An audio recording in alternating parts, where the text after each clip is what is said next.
Dans le monde du bâtiment, on appelle ça des déchets ou des gravats. Pour nous, ce sont des ressources.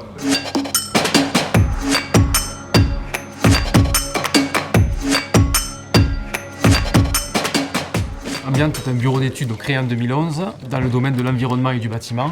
Pas dans la partie construction, mais la partie plutôt déconstruction, démolition. L'étendue de nos missions part de la réalisation de diagnostics jusqu'à des missions d'assistance à maîtrise d'ouvrage, de maîtrise d'œuvre. Alors on a tout type de clients privés ou publics. Parmi les clients, on peut avoir le PFL du Grand Toulouse, pour qui nous avons des missions d'accord cadre de démolition, mais on va aussi sur des missions beaucoup plus importantes comme au Havre avec Alcéane comme maître d'ouvrage, où là on démolit 5 immeubles qui représentaient 432 logements.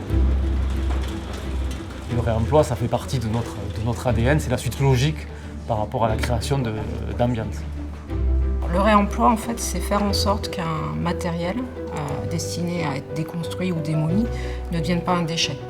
En fait, c'est sortir de l'économie linéaire pour rentrer dans l'économie circulaire. Chez Ambiante, on travaille sur un gros sujet actuellement, en collaboration avec un maître d'ouvrage, dans le cadre d'un chantier de déconstruction dans un quartier au sud de Toulouse, donc le quartier Tabar.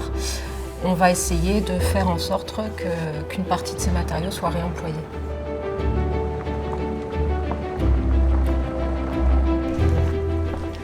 Salut!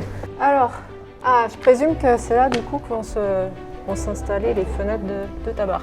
C'est un lieu qu'on a voulu investir et aménager selon les principes justement de réemploi. L'idée du site, c'est de tester à la fois des techniques, de sensibiliser des élus, d'être en relation avec des assurances, avec des bureaux de contrôle, pour faire en sorte de, on va dire, démocratiser le réemploi, en tous les cas le tester sur une échelle d'envergure, et qu'ensuite, eh bien, ça participe à la structuration de la filière. À terme, on sera sur environ 2000 m² construits, on sera sur plusieurs centaines de vitrages qui seront réutilisés, et Ambiante aujourd'hui a identifié un gisement et nous facilite l'accès à ce gisement-là.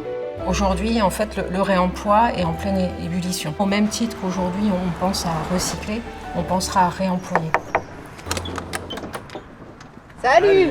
Là, tu es dans l'entrée du restaurant. À la base, toute la salle de restaurant, là, c'est ce qui est devenu le jardin. Puis derrière, la maison qu'on a fait avec ce qu'on a démonté du resto. Quasiment tout ce que tu vois, c'est de la récup, du réemploi. La déconstruction et le réemploi, ça pousse le bouchon plus loin que le recyclage. Ça coûte à peu près le même prix de construire avec de l'occasion qu'avec du neuf. Par contre, avec l'augmentation qu'on vit aujourd'hui, du genre 50% de plus pour le bois, très rapidement, on va se retrouver très concurrentiel sur cette question-là. Le fameux diag ressources, là, Ouais. sur lequel on a discuté pour le projet de Tabar.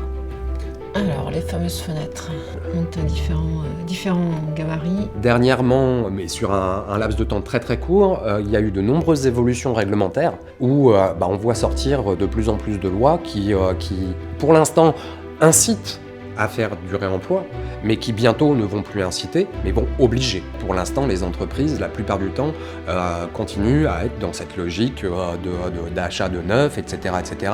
Ambiante, c'est pas son cas. Ils cherchent justement à changer de manière de faire. On peut que adhérer à cette logique-là. Ça va faire aussi office d'exemple et ça va permettre d'essaimer et de faire des petits, quoi. Et puis en plus, ils vont montrer que, économiquement parlant, c'est pas problématique.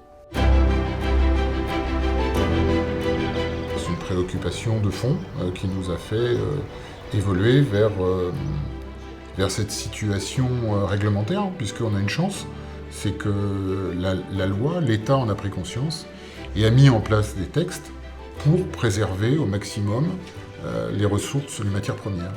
Et du coup, on essaye, je ne vais pas dire de faire du prosélytisme, mais quand même. C'est avant tout une démarche volontaire, en fait. On est une équipe convaincue et on souhaite vraiment pouvoir avancer là-dedans.